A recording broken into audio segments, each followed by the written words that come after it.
Derek Dormer is with us in studio. Busy weekend, Derek. We wanted time to get through it all, but Clare team named this morning for that hurling game against Cork. No Mark Rogers, no Ryan Taylor. In comes David Fitz and Ian Galvin. Saw what Galvin did last week after coming on, and David Fitz looking to be back to form as well. A 4-point victory for Clare. Give us your thoughts.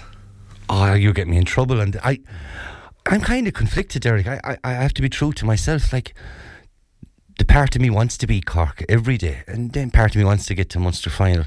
But then there's part of me saying, if you come out in third, is it that bad to be going playing Leinster opposition and not meeting a Cork or a Limerick, a Tillin All-Ireland final maybe, or a semi-final depending on the draw? Like, it's hard to do that. I know once I'm in Park, it keeps Sunday, the blood will be up, go for the win. But although I think Clare can win, I think we just have the Indian side over Cork. A 4-point win is a big ask. It is.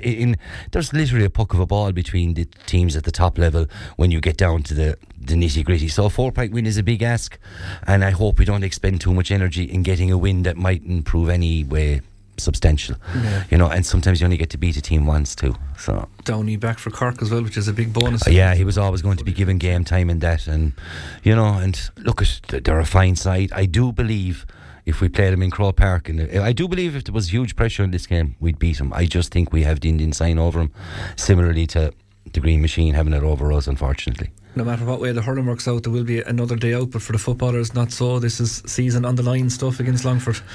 Yeah, do or die, and hopefully they'll do, because I'm a big advocate of the Tailteann Cup. I think if you look at the teams that have won it and look at what they've got on to do, Down, Meath, Westmeath are Leinster champions. They're Leinster champions, and deservedly so.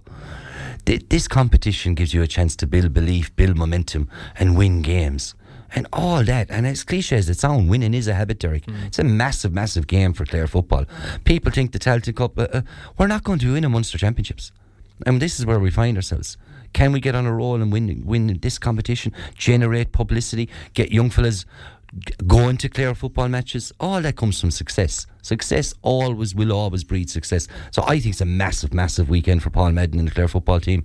I do think they'll get over the line, and I hope that it gives them an injection of drive for this Tailteann Cup, because this Tailteann Cup can lead you to special places. There'll be more detailed previews of all the games on Sideline View this evening. The two minor teams are in action, and the ladies are in that Munster B final on Sunday. But for the Camogie side tomorrow, isn't it awful though, Derek? Like I think there's 5 Clare teams in action tomorrow. Like, and then Sunday the whole focus is on what we all want. The senior hurlers, they are the champagne on top, as you said, but 5 Clare teams, 2 minor teams in 2 ends of the country and everything. That's an epic ask. It's not fair on families, not fair on supporters, not fair on everyone and anyone really. The split season I'm a fan of, but it can be done a bit better, I think. Yeah, the Camogies, we're badly out of time here, but the Camogies side opened their account tomorrow against Dublin as well in the park, and it's good to see it in the park, I think. It's a must win though. It's a must win. 2 o'clock start there, then 5 o'clock for the Tailteann, so you can support both if you want, and we wish everybody the best of luck with it. Derek, thanks for that.